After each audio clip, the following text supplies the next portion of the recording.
Hello, this is C.H.E.K. Welcome to part 3 of my little mini-series, the I, the we, and the all of relationships. Part 3 today, the we tree of relationships. It's a little technique I developed many years ago to help work people through relationship challenges, including me. I have those too. How do you think I know about all this stuff? Before I go on, I want to remind you once again, this information is coming directly from my PPS Success Mastery program, which has 12 lessons orienting on the 12 most common roadblocks to success that I see when coaching people. In other words, what are the 12 things most likely to stop you from living and experiencing your dreams, and what are you going to do about it? Right here. Here's one of the 2 very rich manuals full of neat instructions. These are just little snapshots of what you can learn there. And don't forget my book, How to Eat, Move, and Be Healthy, essential for your I-ness. Your highness is your I-ness. So a healthy I-ness makes for at least 50% of a healthy we-ness, which is the basis of a healthy all-ness. So that said, now that I got the marketing out of the way, you know, someone's got to pay the bills, right? Here we are, back to reality. So let's talk about the we tree. Let's look at the tree, my little tree. Okay, so first of all, when you sit down to do a we tree, you need to have, as I shared in the first section, your I values go down here. So the roots represent the root of each of us in our relationship. I have to be rooted in myself in order to be effectively rooted in relationship with you. So once you have your I values clear, this half of the tree might represent you, and the other half of the tree represents thou. So I, me, and thou, you, or the person you're working through a relationship challenge with, or developing a healthy relationship with. This is really good to do at the beginning of a personal or professional relationship to come to understand each other and avoid unwanted challenges. You then take your I values and you bring them up to represent the branches on the tree. So here you see I've put some key words. Now I take you through this in more specific detail in PPS Success Mastery Lesson 1 and my 1, 2, 3, 4 for overcoming addiction, obesity, and disease. So this is just a quick tutorial, general overview to let you know there are tools you can use if you're feeling challenged in relationships or want to have healthy relationships. So at the bottom, I feel safe when and that relates to money or safety and security. This used to relate to your ability to hunt and gather, but now money is the currency of exchange. So I feel safe when I have how much money, what kind of financial stability do I need. I flow best in my day and in my life when I use my creative sex energy in the following ways. So that largely relates to your schedule. I get up at this time, I eat at this time, I exercise at this time, I work at this time, I leave this much time to spend with my family or the key people that I am cultivating healthy relationships with. I am most capable when that's your personal power. I'm most capable of co-creating and supporting my family or myself and contributing to the world when I have these values met, which could be all of these. Next is integration. I love best when So what do you need to be the most effective at exchanging information and energy through connection, which creates integration of the I and the thou, producing a healthy relationship? I communicate best when What does it take for you to feel safe to communicate in relationships? A little tip for you. Most people tell lies in relationships when they feel it's safer and less threatening to lie than it is to tell the truth. So a little tip for you. If you want people to tell the truth, don't make it painful for them to tell the truth, or they will find it less painful to lie, and you know how that story goes. I create best when What does it take for you to be at your creative potential? I connect to spirit best when So that may be whatever spiritual practice you need, meditation, going to church, temple, that's important. All of these things are extremely important to be clear on, or these are common areas where you will have relationship conflicts, and I've had to deal with many of them. For example, you could have a Christian here and a Muslim here, and although there shouldn't be a conflict because both of those are branches of monotheism, Islam, Christianity, and Judaism, as you know, have been warring with each other forever. So paradoxically, if you're truly centered in the spiritual teachings of those three religions, you'll have no conflict up here. You'll have a great time living together. But if you're not clear and you're centered in dogma, the spiritual gift of relationships is to bring out the impure in the relationship, bring it to the surface. So no matter where you're bullshitting yourself here, trust Paul when he tells you whoever you're in relationship with is likely to identify that for you fairly quickly, and that's what relationships are all about. Okay?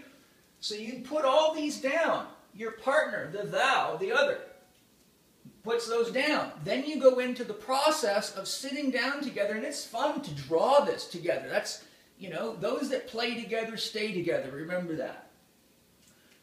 Then you look at, in the relationship, what is our dream? When you're doing this, the first focus is what is our dream together? This is my dream for me. This is your dream for you. This is how I take care of my 50%. This is what you need to be your 50%.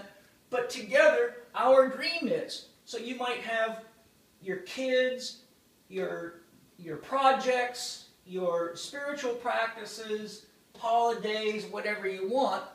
But the key thing is, what are the essentials that you must have?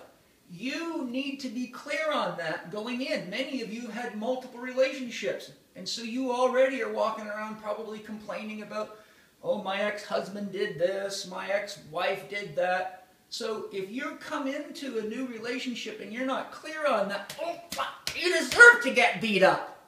You're gonna too. Woo-hoo-hoo! We'll put a camera on you. You'll be the next reality TV show. Okay? So I must have, be clear on that.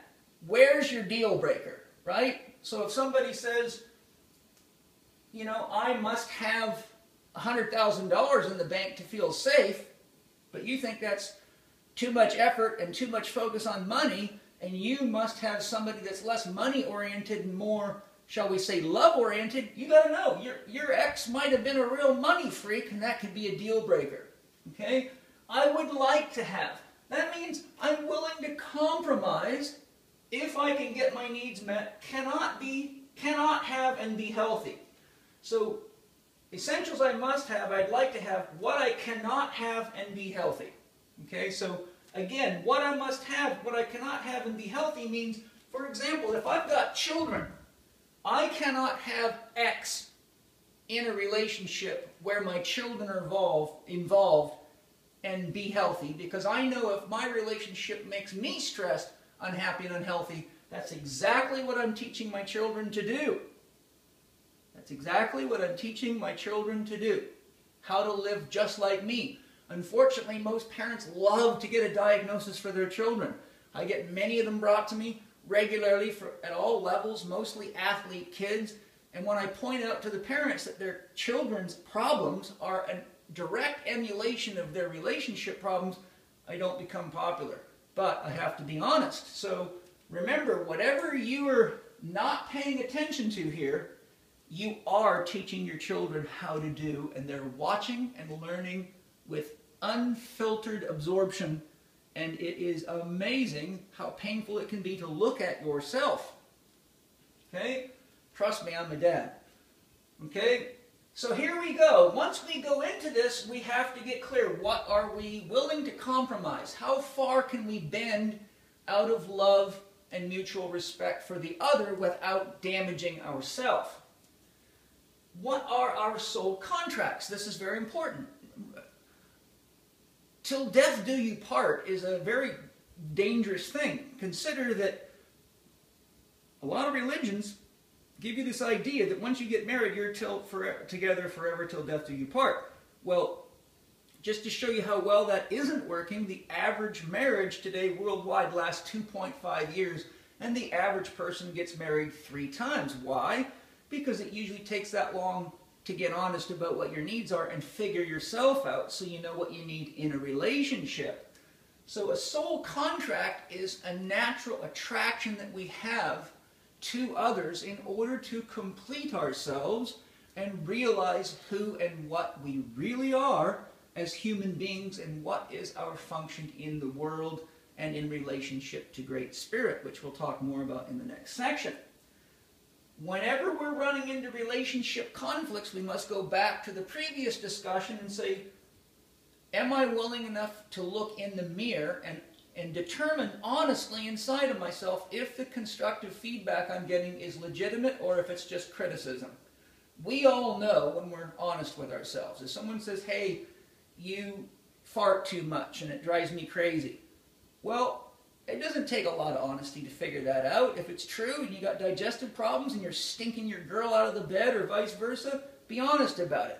So the mirror is always an honesty check. The crystal ball says if I keep living in a relationship like this, what does my future look like? And more important, what am I teaching my children to look like and act like and behave like? Because that will be your future as a parent.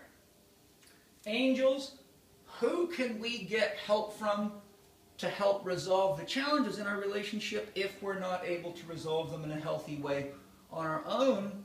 And you don't have to necessarily run through the phone book. You can ask people, but you can just put it out to the universe. I need help. Please send me help. I'm open to help. Remember, help's easy to find if you're open.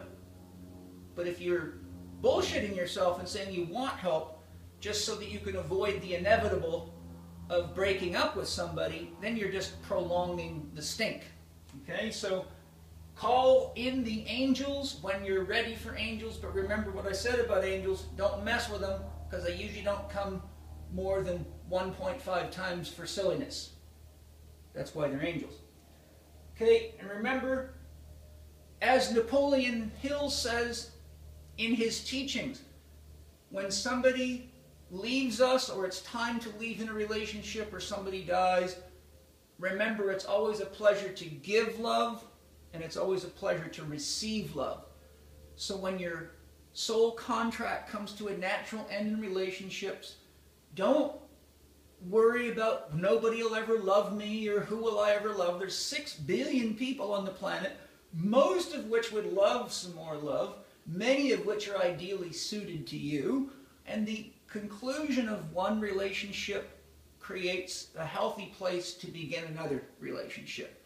Arnold Patten says we must make peace with where we're at now before we move forward and create future relationships or opportunities. So there's how you do the we tree. Get your root values clear. Identify what you really need. Clearly what you must have, what you would like to have, what you cannot live with, especially if children are involved. Where are you willing to compromise? When is your soul contract over or not over? And before you think your soul contract's over because the relationship's not working, have a set of ovaries or testes, look in the mirror and be brutally honest. Are you doing your work and providing your 50% and being present? Is this relationship looking good for the future based on what we've been able to do together so far? If not, and I still want to stay in it, my partner wants to stay in it, call forth an angel, and remember that even if it ends, there's always plenty of love opportunities out there. So, aho, Great Spirit! That's it for today. On the next little part of this mini-series and the final, we will discuss the all of the I, we all. Thanks for joining me today. I'm Paul C.H.E.K.